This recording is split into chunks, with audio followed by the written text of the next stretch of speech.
Now that I have completed my grid sketch in my sketchbook, I'm ready to start my final copy. So this will be our final copy paper. It is nice thick tad board. This is a great surface for blending both colored pencils and graphite. So I'm going to start again by measuring the width. This paper is slightly larger than our sketchbook. It is 1 foot long, 12 inches. So this is easy math. Half of 12 is 6. So I'm going to make a little mark at 6. I'm going to scoop my ruler down again. Make sure it is aligned on the 0 and the 12. And I'm going to make another mark at the 6. Here is my last mark. Again, I'm going to align my ruler, this straight edge of my ruler, so I see all 3 dots. And I'm going to lightly draw my grid line. Okay, now I'm ready to draw a grid line that goes across. So here we can see that this paper is 9 inches tall. So half of 9 is going to be 4.5.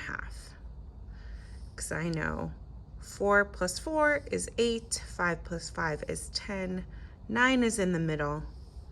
So I find the 4 and the 5, the longest line is right there.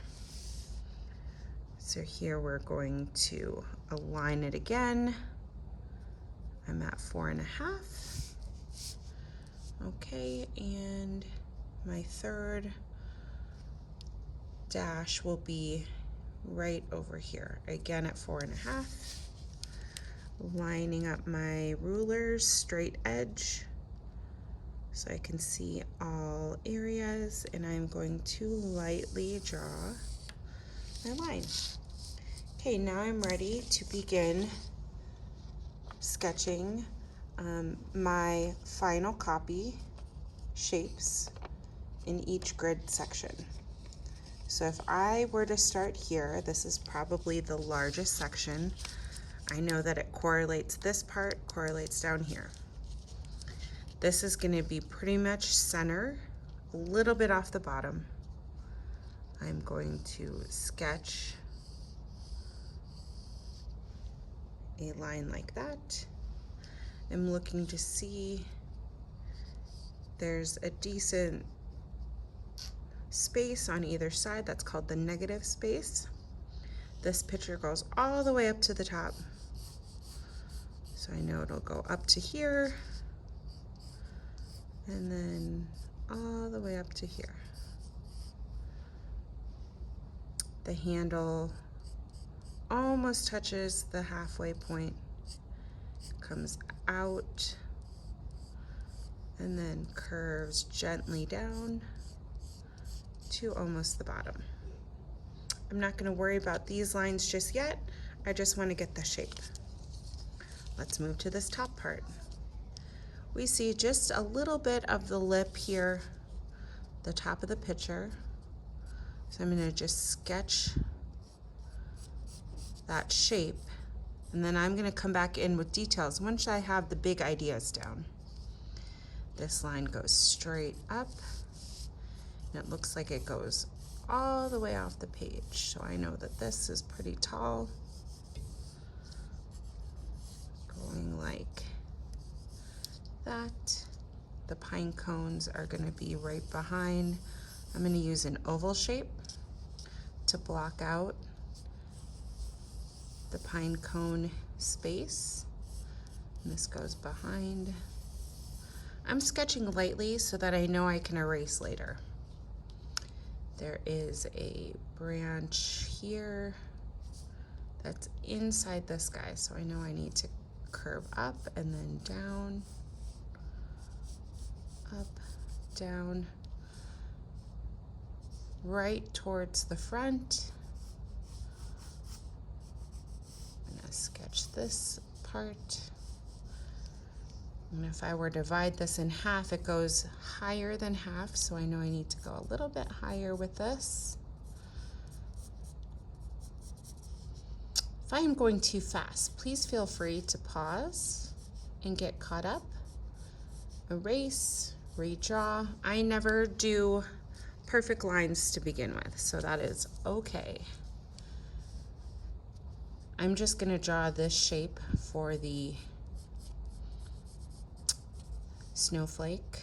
So it's like a slightly rounded triangle shape. And then there's the center shape here. So this needs to be a little bit lower.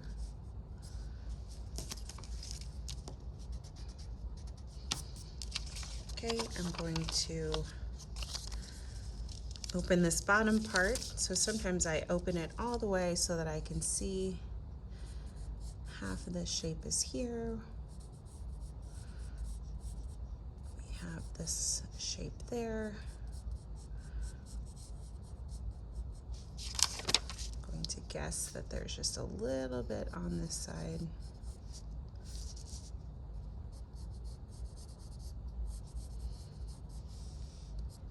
So this is called blocking out just the shapes.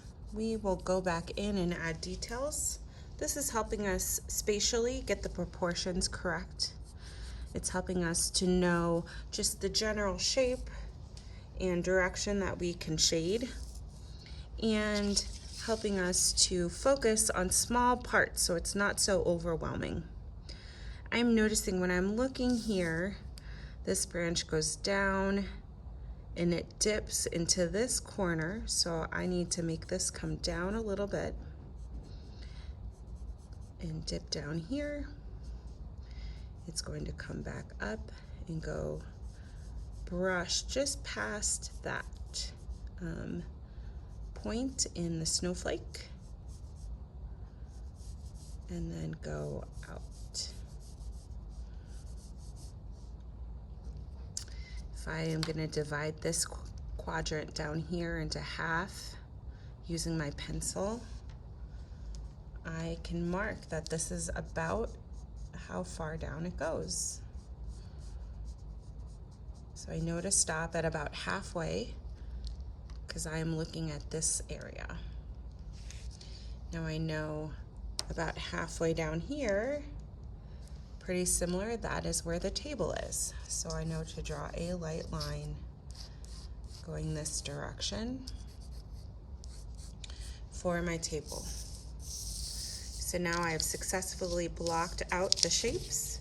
Now I can go back in and add details. Oh, sorry, I did forget this long stem here.